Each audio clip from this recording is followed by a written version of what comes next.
Ndeko balandi ya émission face à face to sepeli mingi koyeba bino lisusu biike liboso ya bitaleli na bino bisika bino bozwami tozali omboka Kinshasa na bureau penza ya mfumu Nkusu Nzalapanda oyo azali lisusu moto ya ko présenter te na balanda kabiso mingi na émission ya face à face kasi pona lelo tozali kolobela mingi oyo etali bongo accord ya le 30 juin 1960 tango nyonso mfumu Nkusu akolekaka na ba télévision bakolobelaka mingi likambo etali bongo ba accord ya le 30 juin 1960 soki bokopesa biso na mwa tango moketo ko kotanga yango ekomami déclaration conjointe des gouvernements congolais et belges.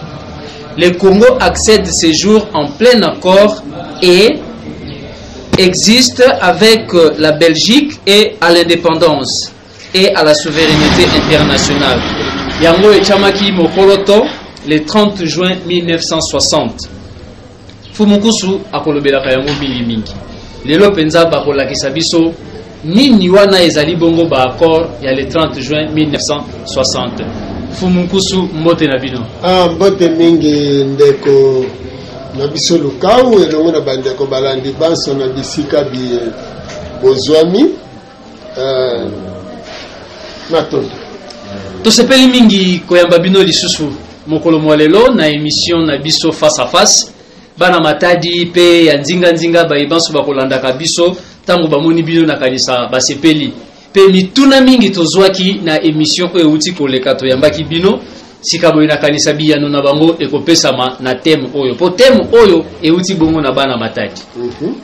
Mfumu Nkusu accord ya 1960 le 30 juin yambole teto kwa kokoma kuna mekana nukobetela biso muke na mokuse penza histoire ya création ya mokili ndenge bino boyebeli yango.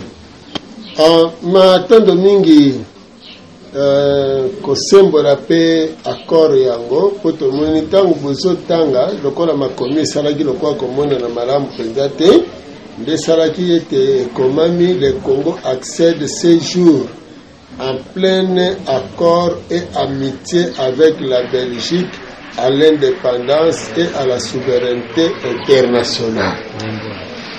Matondo mingi bomoni kokelama ya mokili contrairement ndenge mindele balingi bakolakisa biso mokili ezali à la fois scientifique et spirituel parce que tokokaki kolobela science na mokili te soki ezali mpona création te création ndenge bakeli mokili nde eboti bascience nyonso simplement science ezoloba kaka boyebi nde eboti boyebi nyonso yango sikoyo nakokelama ya mokili ekelami boye soki tozwi tata mokeli ya bikelamu ye moko mpona azali likanisi ye moko azali likanisi yango wana nyonso oyo ye akeli eza pe likanisi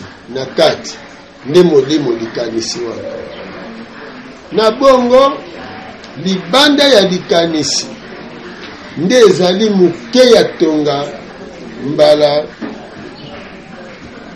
zomi to koto zomi elingi koloba 10,000 fois mutu ya tonga nde munene ya libanda ya nzoto ya tata mokeli oyo ezali bongo botata na bomama lokola atome donc intérieur eza molimo libanda eza atome sikoyo atome wana oyo eza nzoto ya libanda ya tata mokeli yango nde ese multipliaki ekolaki nzoka na ebandeli wana tata mokeli ntango azalaki likanisi wana aza kaka ye moko me sikoyo lokola ezalaki botata na bomama akaboli yango esali botata na bomama mpe ekoya kokutana lisusu mpona ebota bana wana tokoti sikoyo na mokili ya oyo bakokola bamokili ya baesprit parce que ye moko na ebandeli aza esprit yango likanisi sikoyo akomi mokili ya makanisi, mokili ya milimo. Nde tokoti sikoyo na monde astral oyo esali sikoyo te na ebandeli. Libanga ya ebandeli emonanaki te, eyokamaki te. Oyo sikoyo ntango tokomi na eleko ya milimo, libanga wana lokola esalaka rotation nde eboti mopepe. Sikoyo tokomi na age ya mopepe. Age ya mopepe eza age ya besprit. Nde toyo kozwa sikoyo eleko oyo mopepe wana tata mokeli sikoyo ndenge akabolaki botata wana na bomama, nde bimisaki sikoyo tata moi na mama sanza, nde eboti sikoyo betware. Sikoyo phase wana ezali vertical, tokoti horizontal. Tata mokeli akokeli na horizontal, esali sikoyo mikili mibale, mokili oyo ya ye moko, mokili ya mibale ya ye na butata na bomama, mokili ya bambasi wana. Sikoyo mokili ya misatu oyo sikoyo euti pona emona na sikoyo tozongi na mokili ya ebandeli oyo soki tolobi todefa lopoto, ezali mokili oyo ezali insensible, invisible. Donc emonanaka te mpe ezoyokama te, me ye aza na kati. Nsima toye na mokili ya mibale oyo eyokamaka, monde sensible. Sikoyo mokili eyokamaka nde ya misatu sikoyo lokola ezali batango misatu ya ebandeli bokoli mpe bokokisi, nde mokili ya misatu oyo emonanaka. Alors mpona kokoma sikoyo na mokili oyo emonanaka, ezosenga nini? Esengeli matière ezala.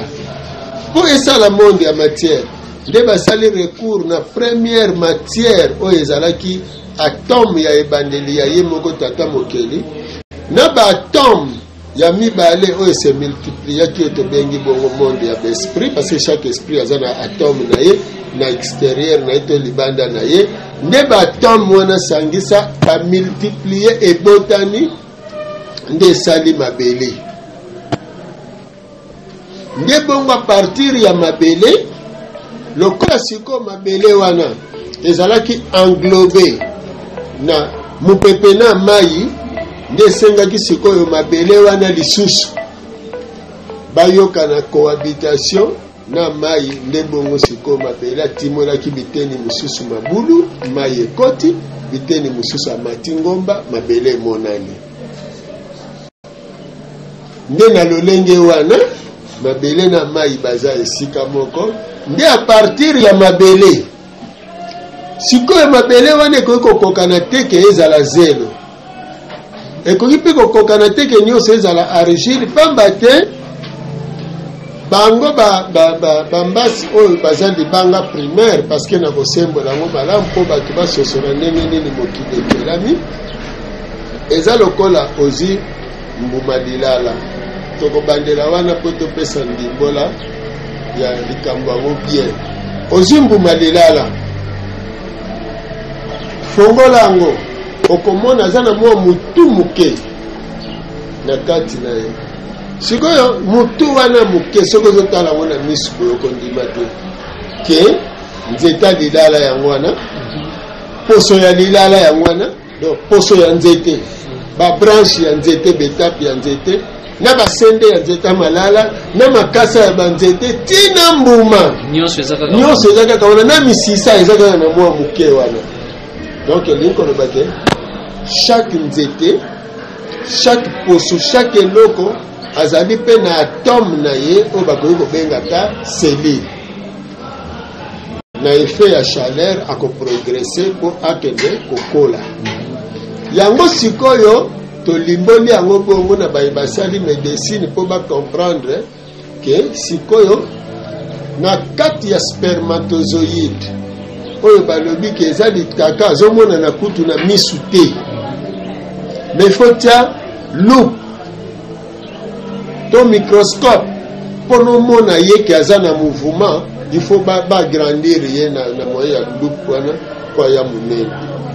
Sikoyo soki loupe ayesi ye munene, me nzoka ye aza moke na misu boye azomonana te, sikoyo ye wana ntango akokende kokola na libumu ya mama, akokoma mwana ya mutu, oyo maboko ekozala miso ekozala matoyi ekozala ce qui veut dire malgré moke na ye wana aza lisusu na baselile plus donc mike lisusu koleka ye oyo ekoya koprogresse plus tard na moyen ya chaleur na libumu ya mama oyo ekoya kokoma lisu ekoya kokoma litoyi esali moto donc yango ekosala sikoyo ke lokola chaque esprit apesaki atome na ye sikoyo batome wana ntango ekoli nde ekoya kosala sikoyo ke mabele ezala ya bokeseni sikoyo na kati kaka ya baatome wana mosusu ekomaka mikuwa ya makolo mosusu ekomaka misisa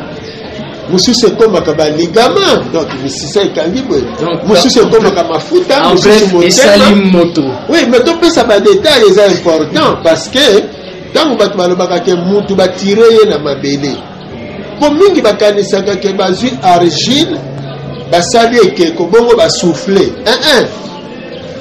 mutu azali toute une invention soki tolobi ndenge wana na terme scientifique mais na baterme ya botata mokeli nde bazolobela création kokela ntango bazokela balingi bakela mutu azali nini mutu aza baoutillage kaka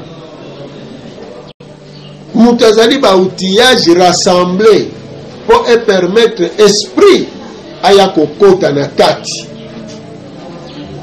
po ase servir na baoutillage wana c'est pourquoi omoni misu eza emoneli o molimo esengeli amonela po atambusela nzoto c'est pourquoi parce que émission eza na baminiti na bino vraiment mais tika tobongisa place wana po toya na bokeseni ya bato omoni scientifiquement cerveau moto azodirige nzoto mais or soki cerveau azodirige nzoto ya moto scientifiquement il faut to comprendre que ye cerveau na tourne eza commandé un esprit osomona donc soko olingi okoma eza likanisi no mutu ekolinga okoma ozwa donc ozosala commandement à partir ya cerveau donc esprit azocommande nzoto à partir ya cerveau tonga topesa détail wana mpo bato bacomprendre bongo nde sikoyo ntango eye sikoyo na monde physique balingi bakela sikoyo bato nzoka première période ntango tozwi monde causal monde astral na monde physique na ebandeli lumière ezalaki te molili ezalaki ntango ya mibale moi abimi sanza abimi ntango ya misato ekomi sikoyo ntango bakela bato donc sikoyo mama mabele amonani parce que libala ya liboso ezali tata moi aza yeye moko na periode ya betoile tata moi aza na mwasi na ye sanza na periode ya bato tata moi aza na mwasi na ye mabele. Le soleil au masculin, la lune au féminin, la terre au féminin. C'est déjà la polygamie. Alors, to poussane. Sikoyo na mama mabele, il faut babota, bakela batu. Batu ya yambo, il faut ba correspondre na première période. Yangwana batu ya liboso bakelami, baza mwindu, molili na correspondance na tango ya molili. Batu ya mibale, bakelami, kobalana na période ya moi batu ya soleil levant ba jaune batu ya misato bakelami na période ya sanza batu ya la ligne ba mindele loposo pembe barabe bazaka ka ba dérivé normalement tozaka kana trois races principales alors siko lokola batu ya liboso wana bayindo nde bango wana koko nzala mpanda na koki telekinamba bango nde bakoko ya yambo ya bayindo bango bakobandobota kaka bayindo na tango ya mibale izanangi na izanami bango pe bakobota kaka ba jaune sikoyo na tango ya misato nde wana Adamu na Eva to Meleki na Sedek o bakobota kaka o babengaka loposo pembe mais sikoyo na ba combinaison nde ba greffage Abraham na Agar nde baye kobota barab omoni yango ekosala sikoyo ke mundele a déformé ke bato nyonso bauti na Adam na Eve yango eza lokola eza lokuta etiki balakine moto atangaka Bible soki atangi yango na état de conscience atangi yango na fimbu te atangi yango na kondima aveugle te akozwa création akokuta badute ebele dute yango eza kaka nini bango mindele bakosi ke mokili ebandi na Adam na Eve nzoka euti na Adam na Eve te parce que ntango ya Adam na Eve Bible azolakisa ke bato mosusu bazalaki deja na ndenge nini soki balobi bato bauti na Adam na Eve Adam na Eve bato mibale baboti Caïn na Abel bato misatu nini Caïn abomi Abel. Le salaire du péché c'est la mort, mais Ève a péché a coufité, Adam a péché a coufité, Caïn a péché a abomi mutu ye moko a coufité, Abel innocent ye mutu a koufa liboso asala masumu te. Mais le salaire du péché c'est la mort, les inverse. OK. Topusani siko batikali misato tangu Caïn abomi Abel nzambe aye kopesa Caïn punition okolongwa okokende musika yoka Caïn alobi mboko zotinda nga mutu nyonso akomona nga akoboma ngai tata soki na Matadi po tozosolola na Kinshasa soki bino boyebi ke na Matadi kuna bato baza na bango te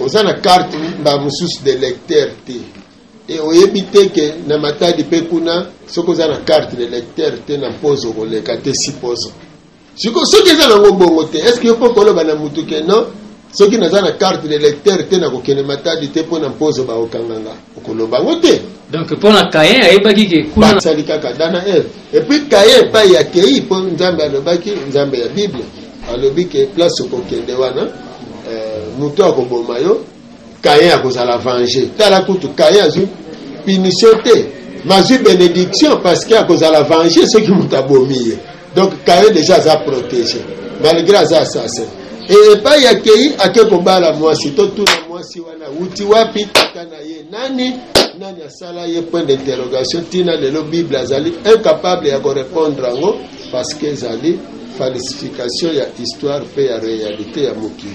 Donc ceux qui te sosoli malamu papa nkusu fumu nkusu elingi koloba ete baindo to salamaki kote mususu ba Adam na Eve pe bango pe bazalaka kote na bango mususu. Mais justement omoni yango tozokoba soko yesiko na Genèse 2 obandi kotanga jardin d'Eden tango bazolimbola jardin d'Eden mutu nyonso atangaka Bible ayebi ke na période ya jardin d'Eden ezalaki ka période ya Adamu na Eva. Alors soki na période wana balobi ke eza na 4 fleuves moko Euphrate moko Gihon mais siko fleuve Gihon wana ekeiti na royaume de Cush royaume okoloba na royaume te soki roi azate okoloba na pays te soki président azate. Alors tant balobi royaume c'est que roi azalaki déjà na bato na ye tango Adam na Eve bazali wana bazosala Adam na Eve royaume Cush ezali royaume Cush wana ezalaki eza juste pembeni ya Éthiopie royaume ya Tchakou fleuve Gihon eza fleuve Nil mais eza fleuve Nil parce que babongolaki soki batiki Nil omoni Euphrate batiki yango na kombo wana mais fleuve Nil soki batiki yango ke fleuve Nil mbala moko biso tokolamuka nde bafadifie siko bacombrique yango no fleuve wana Gihon mpo siko tose retrouve te mais histoire ekoloba mokolo moko vérité na yango. Fumukusu botangi Éthiopie botangi Égypte donc wana tokomi directement en 1885 na conférence de Berlin tango bakabolaki bamindele bakabolaki biteni ya mabele. Alors nini penza tindaki bango bamindele bakabola biteni ya mabele Afrique, RDC, Congo Brazzaville, Angola ainsi de suite. Nini penza pusaki bango na iloko wana matonde mingi ndeko na biso mopanzi sango faut remonter na le cours ya histoire pour na tolo beletende wana biso bayindo tokelamaki liboso bana liboso biso mpe togardaki bonzambe ya liboso po émission télévision ezangonga moke na okende na bagrande ligne. Abraham nzala ekoteli ye aye na Egypte apesi mwasi na ye pa Pharaon azwi mwasi ya Abraham Sara sikoyo aye komona ke malchance ekoteli ye azongisi Sara azwi lisusu mwana mwasi na famille na ye Agar apesi ye kuna epai bango bakei bake banyokoli Agar sikoyo na lisumu ya koko na bango Eva oyo akotisaka makila ya mopaya na nzoto na bango oyo esali ke descendance na bango bazala ba trop criminel bazala ba non obéissant bazala oyo nyonso bazala bizaleli mabe batosaka te nde esengaki ke bapesaki Abraham examen akabola banyama na biteni mibale mpona kokabola makila ya Satan makila ya étranger na makila na bango po ye sikoyo azala mokili ya sika ya bango. Malheureusement pona ye akaboli banyama atiki bandeke alors esalaki ke séparation wana esalemi te bana na ye esengeli sikoyo bakende koyekola bonzambe libanda ya territoire na bango oyo ye Abraham bapesa ye kobanda fleuve Euphrates ti mer rouge sikoyo ye kosalema na lolenge wana ete Abraham sikoyo bana na ye oyo bakokende bana nini bana deuxième lignée parce que première lignage ya liboso ezali considéré lokola lignée ya malédiction lignée ya Caïn lignée ya Ismaël pe lignée ya Esau wana nyonso bana liboso mpona bango baza lokola bana malédiction yango nomoni considération eza na Abel mwana mibale Isaac mwana ya mibale pe bongo Jacob mwana ya mibale yango kosala siko ke bana ya Jacob nde bato bakokende siko koyekola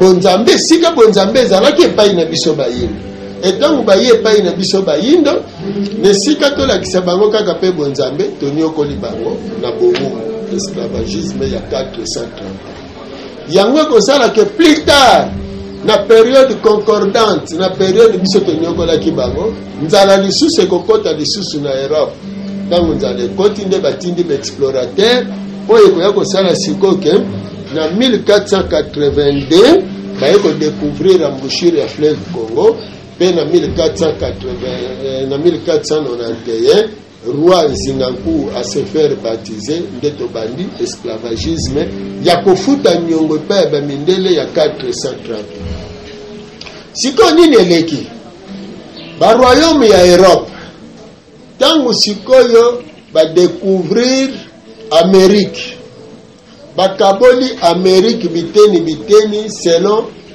volonté ya bango kuna ba européen na plus ou moins 50 ans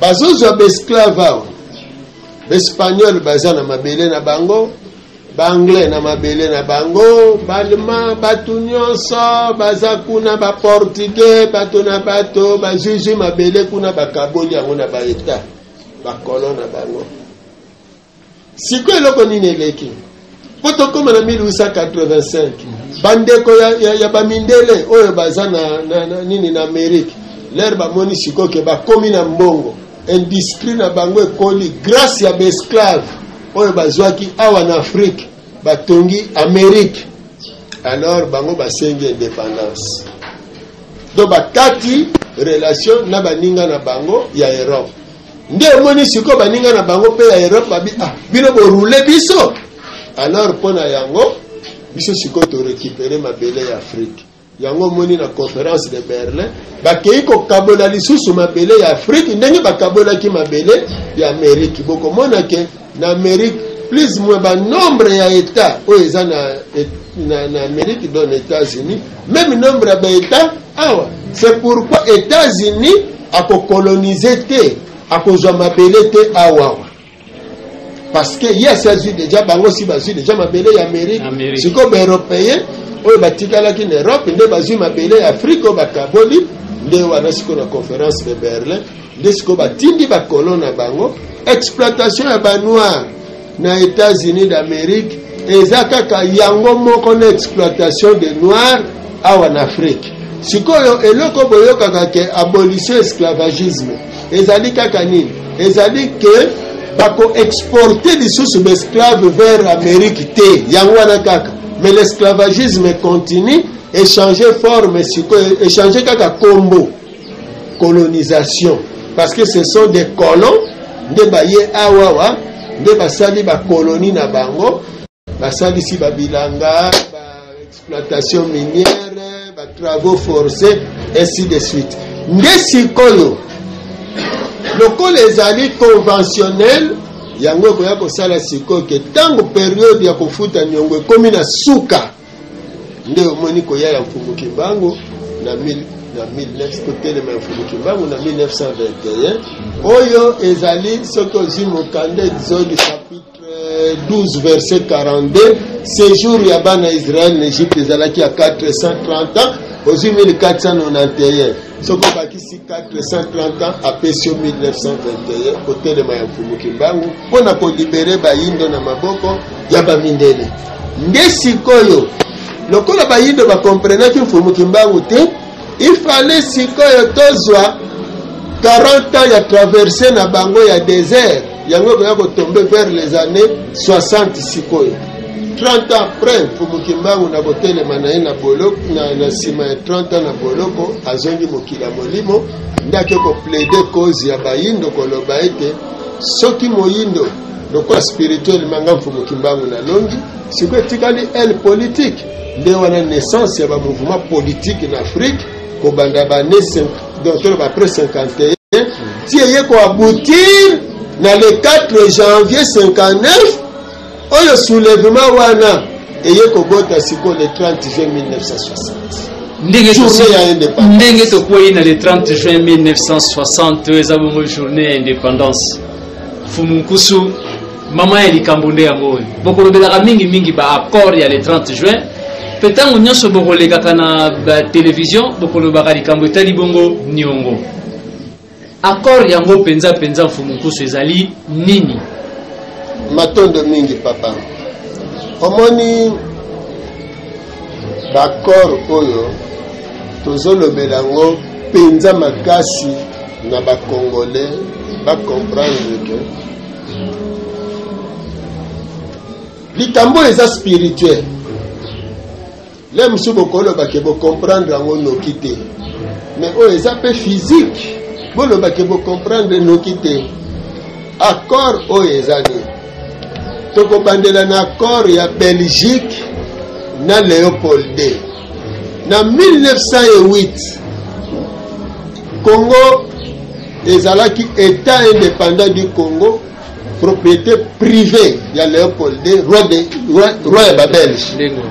Na 1908 Léopold II céda son Congo à la Belgique. Basali mikanda sikoyo Congo ekomi na gérance ya Babelge. Le 30 juin 1960, le Congo accéda à sa souveraineté nationale et internationale. Va signer d'accord et amitié entre la Belgique et le Congo. Yango na document oyo ba Belge, premier ministre belge na ministre des Affaires étrangères belge Batie Moussapi, premier ministre ya Congo Mbuta Lumumba Batie Moussapi na premier ministre na ministre des Affaires étrangères ya Congo Mbuta Bomboko Batie Moussapi na document oyo eza document juridique. Sikoyo linkoloba ndenge ba Belge bazwaka gérance ya Congo na 1908 ndenge moko pe ba Congolais bazwi gérance ya Congo na 1960 le 30 juin. Il faut Congo ezala géré par des Congolais, par la volonté des Congolais. Ba Congolais batu bako décider nini bako sala pona Congo na bango. Mais nini eleki 11 jours seulement Belgique a violé l'accord a créé sécession katangaise na Moïse Tshombe. azwi Mobutu basali coup d'état balongoli premier ministre basali gouvernement ya sika na ba commissaires généraux oyoyo bazalaki ba jeunes universitaires bayebaki même pas sens ya indépendance. Alors l'indépendance ya Congo ekomaki mise en cause, annulée, bafouée. De sikoyo lokola oyo mutu alingaki ko faire respecter yango alobaki na discours na ye que le Congo et la Belgique tokobanda ko traiter lokola ba pays amis et comme na document a appliquer kaka mais comme na ba accord mais comme d'habitude ndenge ba mesana lokuta babomi le 17 janvier. Tout pas le bénalisou soit accord. Wana Lumumba. Wana Mbuta Lumumba babomaki. Alors sikoyo pendant 57 ans, le lot à 58e année, la Belgique a continué à gérer Congo na ba personne interposée na batunaye de sa façon et puis a s'ingérer na problème ya Congo. Malgré depuis 1960 le Congo est dirigé et pas yaba congolais. Wana tolobi bongo président Kasavubu, maréchal Mobutu, Mzee Laurent Désiré Kabila, appelé-le papa Joseph Kabila.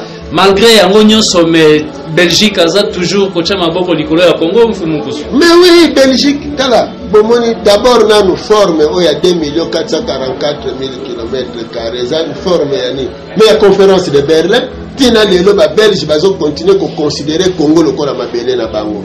Wane fobo chango na mutu ya mibale dépendance ya Congo na Fonds monétaire international pe na Banque mondiale avaliser na biso ezalina eza Belgique contrat nyonso boko signé faut passer par la Belgique eza na makambo ebele oyo Congo na bimi nango na kati na bongumbu te na makambo esi to kabona biso kasi to kabona ki me bango balingi kotika biso te toza na ba preuve na période ya président Kabila awuti ko signé ba accord na Chine. Mais les Belges, qui balobi akoki kosala yango te. Yango mtezola kisake ba Belge bazali tina de loko contrôler Congo. Alors, pona la musamakanisi ya ba Congolais. Po ba Congolais bazo bate nyongo za place nini. Nyongo ezali Belgique a exploité ba minerais ya Congo. A exploité ba énergie ya ba Congolais. Ba Congolais sans salaire. Ba Congolais ba fixa te ba prix ya ba matière na bango. Ba Congolais bazala dévier na bomoto na bango ba dette za ebele pendant 57 ans ba Congolais ba salité volonté oya bango. Ce qui tozui na ba accord spirituel ko banda 1921 tina lelo la Belgique na Europe mobimba 100 ans tina lelo bazo continuer que gérer Afrique alors que bisona aussi to kabwaneki. Donc lingi koloba ba Belge bazo violer accord oyo. C'est ça qui fait que le Congo va gérer Congo oyo pendant 57 ans pas que devoir biso. Sikoyo likamboni nezali poto vendre la ba dossier oyo. Ezo sera biso to vanda kimia to yokana.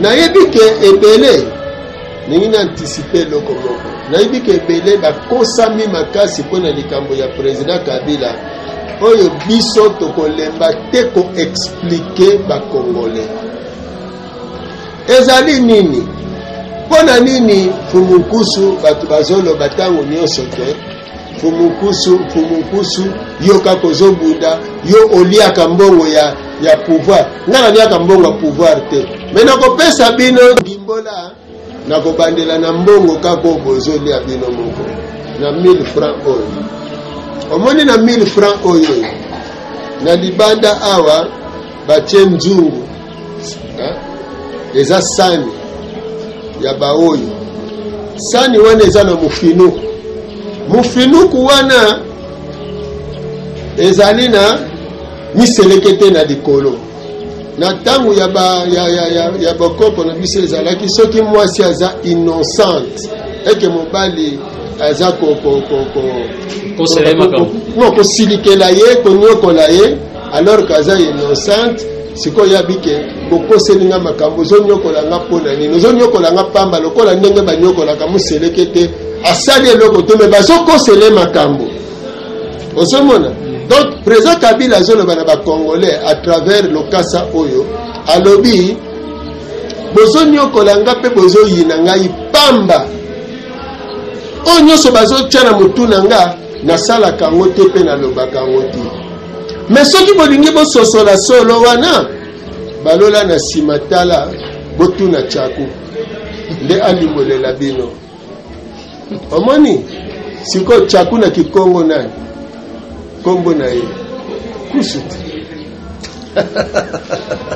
donc il ko ba ete botuna mfumu kusu po alimbolela bino réalité ya oyo ezoleka lelo ozomona yango wana bomoni nga na telemika na position na ngai Tchaku abotaka na bowumbu te Tchaku alobaka kaka solo oyo ya yokaki to amonaki yango wana nazolimbolake na période ya président Kabila ezali période selon prophétie ya mfumu Kimbangu ete na 4e président nde misolo ekoya ebele yango wana biso na période depuis na période ya président Kabila prophétie ya mfumu Kimbangu elobeli ete na tango na ye mowumbu akozala te bato na bato bakoretrouve baorigine na bango bongo sikoyo nga na kosala nini nga mpe nakobunda mpona naloba kaka solo wana sikoyo na solo wana elema moko bakotyela tozotya wana bino bosenga yango ya l'an 2000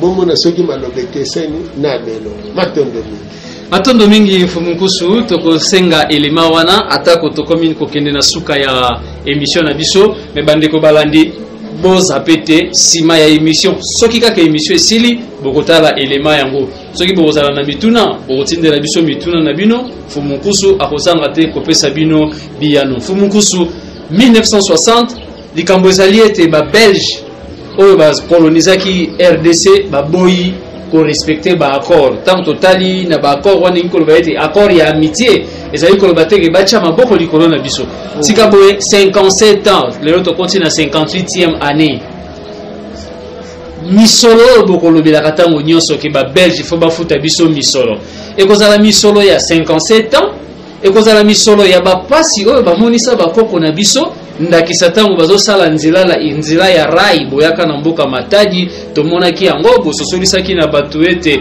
babukaki mabanga wana na maboko ekozala misolo ya pasi wana bafuta bango te ekozala misolo ya pasi oyo bakangela mfumu Kimbangu 30 na boloko asala eloko te to pe ekozala misolo ya kosangisa nyonso wana to ekozala ya nini mfumu matondo mingi ekozala misolo ya nyonso oyo banyokolelaki biso juste après niongo na bango tango niongo esili biso tobandi kotanga po boza conscient nango baza conscient nango eloko moko ebungi bango te eloko ezosala pasi na bakongolais ezali bazozanga te koyeba ke mindele bayaki kosenga pardon na mabe basalaki biso bakoseli kosenga pardon yango na mbongo wana tango ekoya bakongolais bamilengele parce que logique ezali même zemi ya une seconde aza na kati ya mbongo wana siko po topesa bandimbola nyonso tokosilisa yango boye na télévision te télévision eza minute moke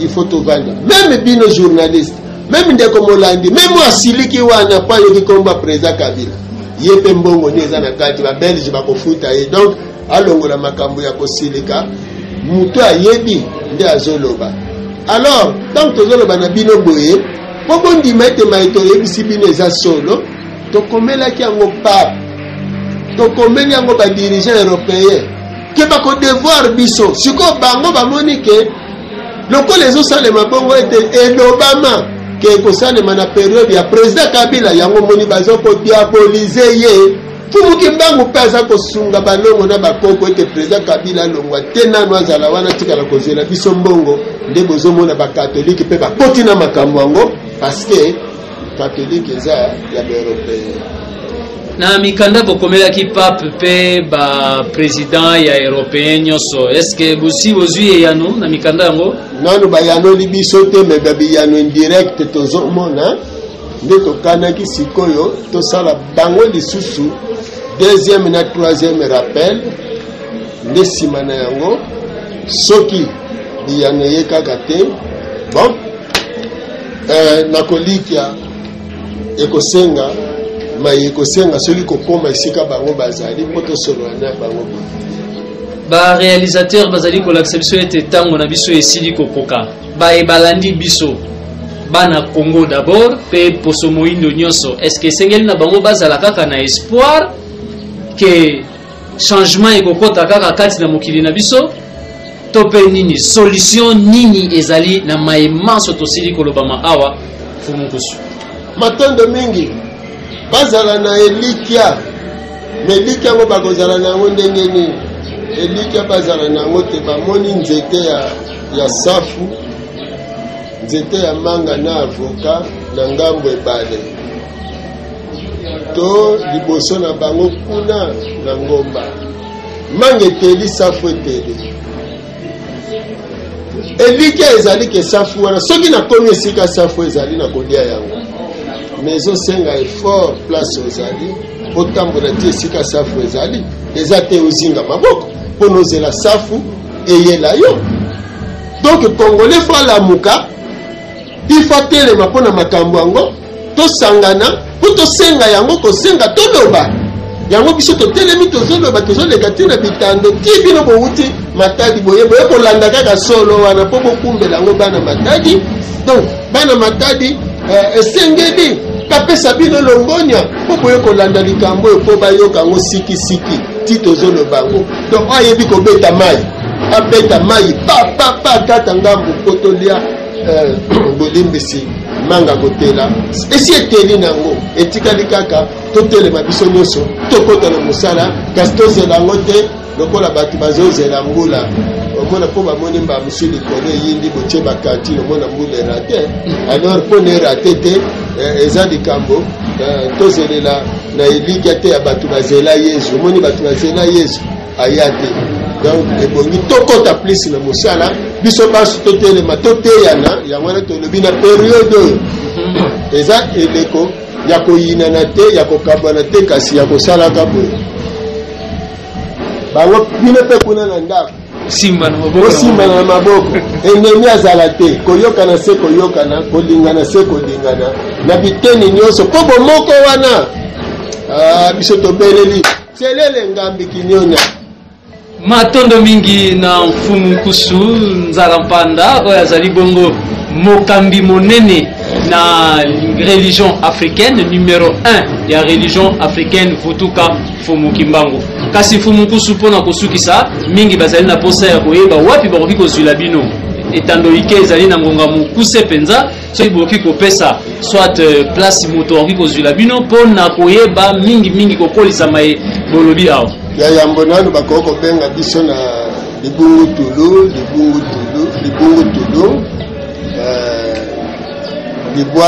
libwa mbala mine toloba kaka mbala moko 099 36 611 wana bazwi biso babengi biso ya mibale ezali ete na matadi biteni nyonso bangunza bazali tokolikia numero oyo etiami wana ya mibale na se soki babengi bakozwa bangunza baza na matadi mpona kosolola na bango kasi mokanda oyo tozokabola yango ofele na baétudiant nyonso oyo mpe bilenge nyonso ya ntango oyo mpo eza ntango ya kosomba nakanisa bandeko bolandi numero 099 36 611 wana soki bobengi bokozwa bongo Fumukusu mituna bozali na yango bakopesa bino biyano matondo mingi na service ya presse ya Lingomba Vuvamu oyo basungaki biso na caméra na réalisation pe na montage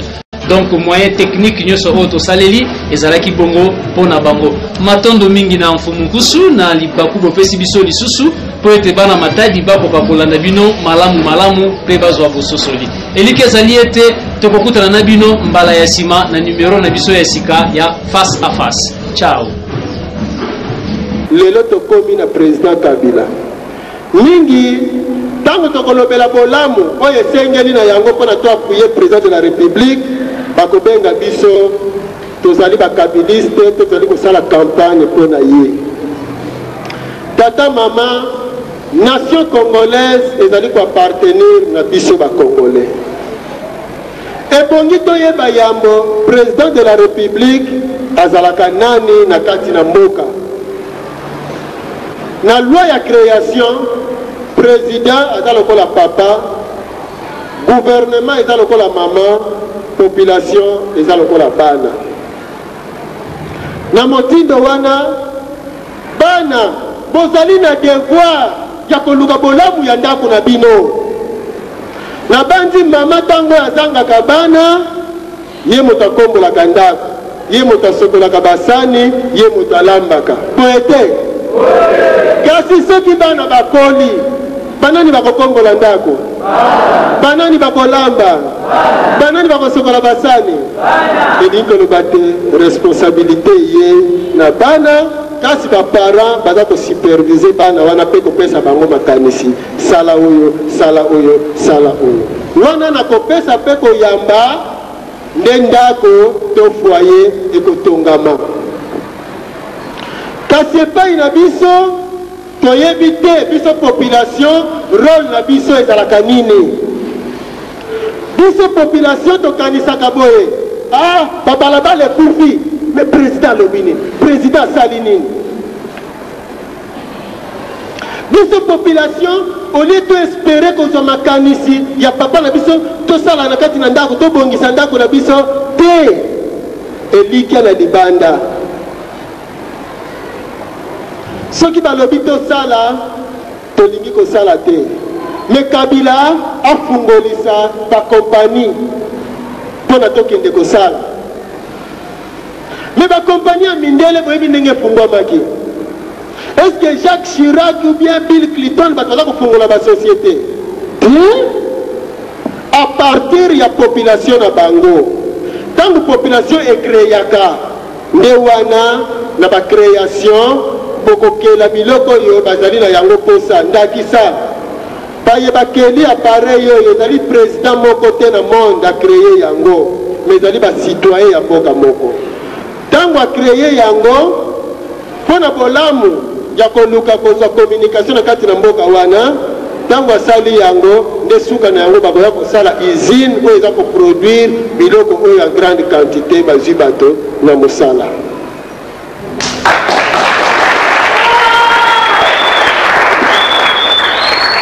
Mais bino bayindo bokokela mokolo nini? Bokokela te parce que vous êtes na captivité spirituelle. Président Kabila ye yambo pona nini président Kabila? Président Kabila azali Katange. Pona nini mabele ya Katanga? Ebongi nyonso wana toyebaka parce que tozali nango na boyebi tokososola te. Ekoki na moto wana akamba biso. Fumukimbaku bakangeli ye na Mbanza Ngungu. Akende kufela wapi na Katanga. Mwita Lumumba bakangi ye na Mbanza Ngungu. Akende kufela wapi na Katanga. Mabele ya Katanga ezali mabele oyo eyambi makila ya talo. Makila ya baye balukaki kobikisa mboka nde wana na kati na mabele wana mbuma esengeli ebima mpona kobunda etumba ya lobiko ya mboka nde wana président Kabila abimeli na mabele wana.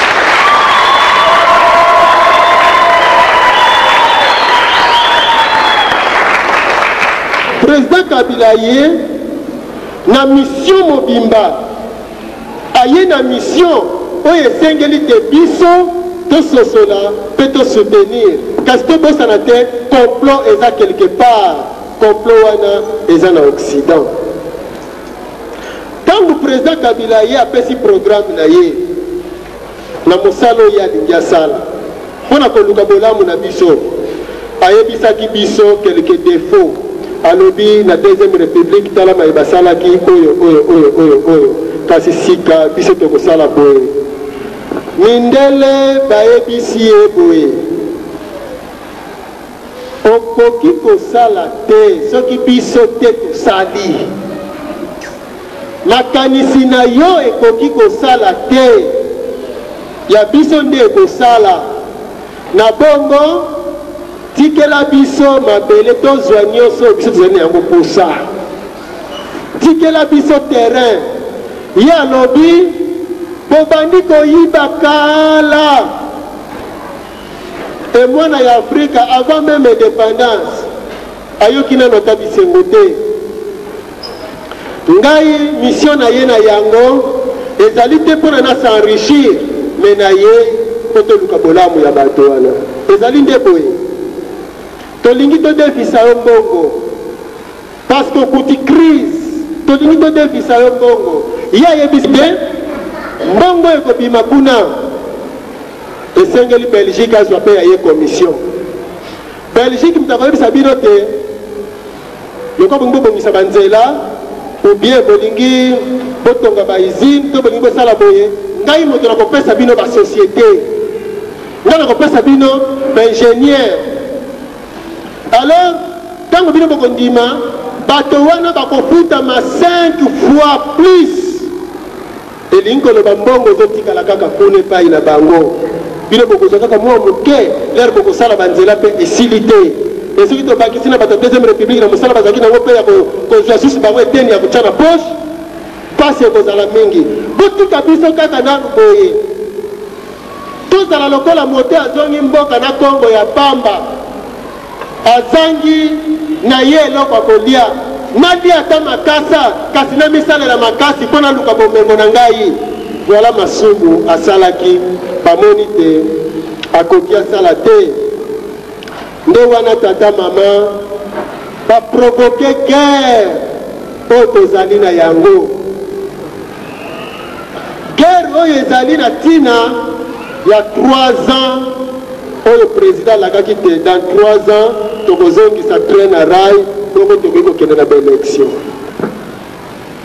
Na motindo wana lelo tozali koloba bokoyoka babandi koganga ah voilà liberté d'expression na Congo, ah voilà tokende na baélection na Congo.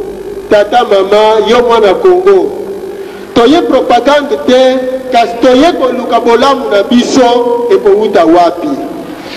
Bolamu na biso ezali décision ya biso bana ya Congo ya koloba te tokolia nanu oyo biso moko tosali. Tokoluka mpe kokonsome oyo ezali kowuta awa.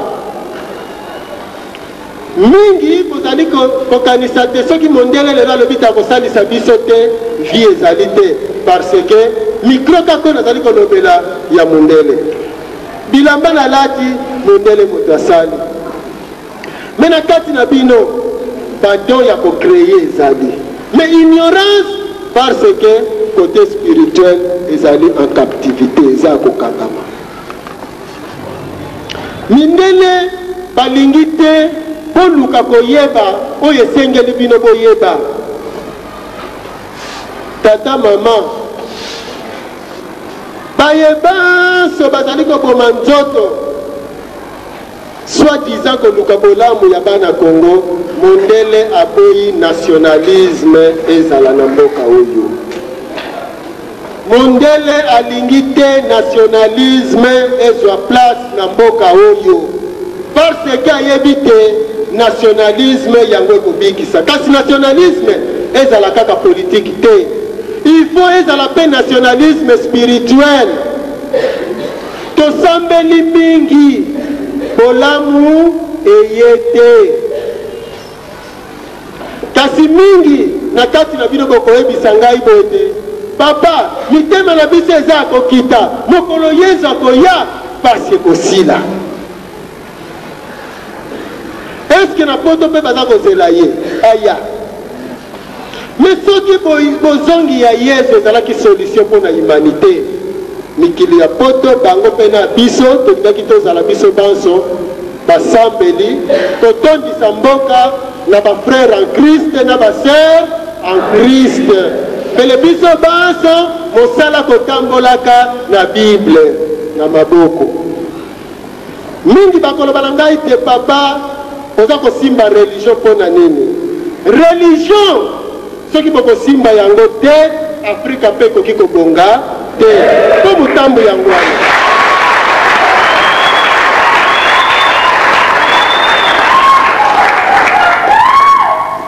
Biso toyei na mission ya kolamusa bayindo, ya kolakisa basekre nyonso oyo mindele basaleli biso makita.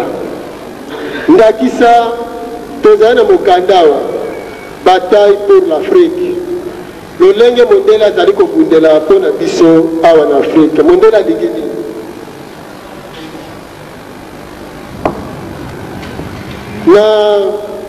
Na page 50 mindele na makita na bango balobi boye. Et c'est exactement ce que cherche la révolution. La lamentable expérience américaine au Vietnam aurait dû nous servir de leçon. Il y avait la puissance militaire, mais la révolution avait déjà gagné la guerre idéologique avant même que le combat ne commence. La chute de Saigon ne devait être qu'une question de temps.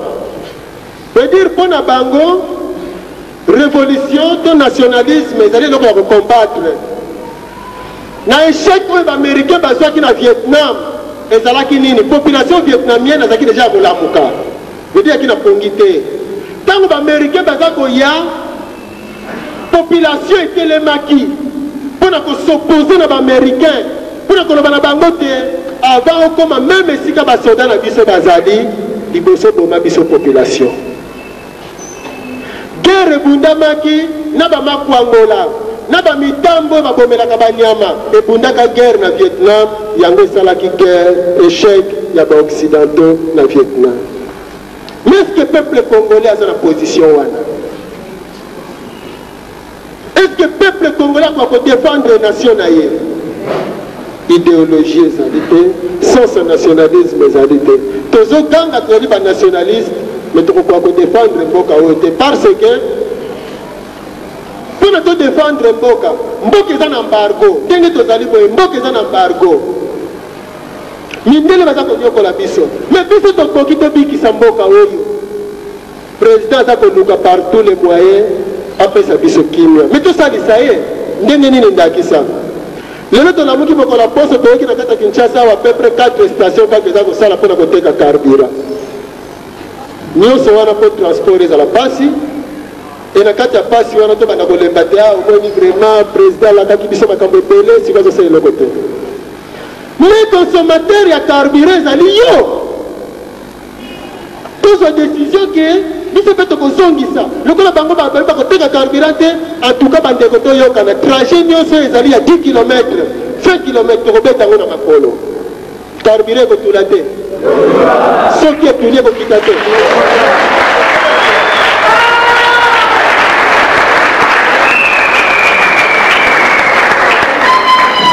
Ce qui peut être le but de défendre Mboka Oyo. Ce qui souka les commis rares, de Yebisi Bango, Yango Pete, Moutezo Sala, Vina Biso. Yo Pulungo, garder Yango Kunga. Bakoko na biso bamela ki café zanga sukali yango kutu mtepesa kama kasi koleka.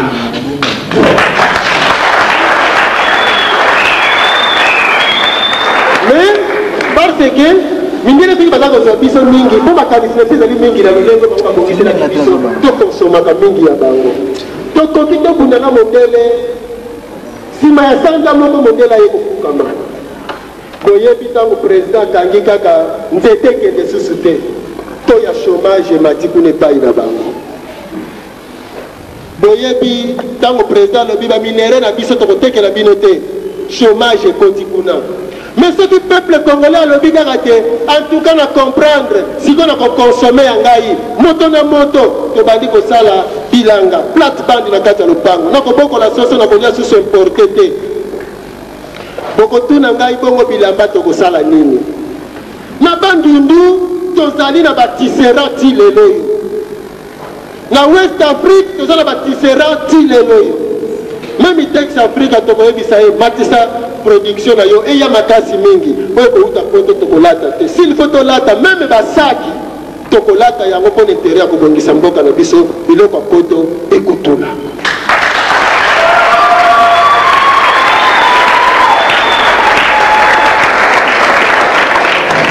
Makasi ya président mpona abunda na baoccidentaux ezali minduki te, ezali bino peuple congolais bana ya Afrika oyo kokoki kolibere mboka na bino po ete biso soki tolibere Kongo akolibere Afrika nde wana bayindo tozongi lisusu na kiti ya bokonzi.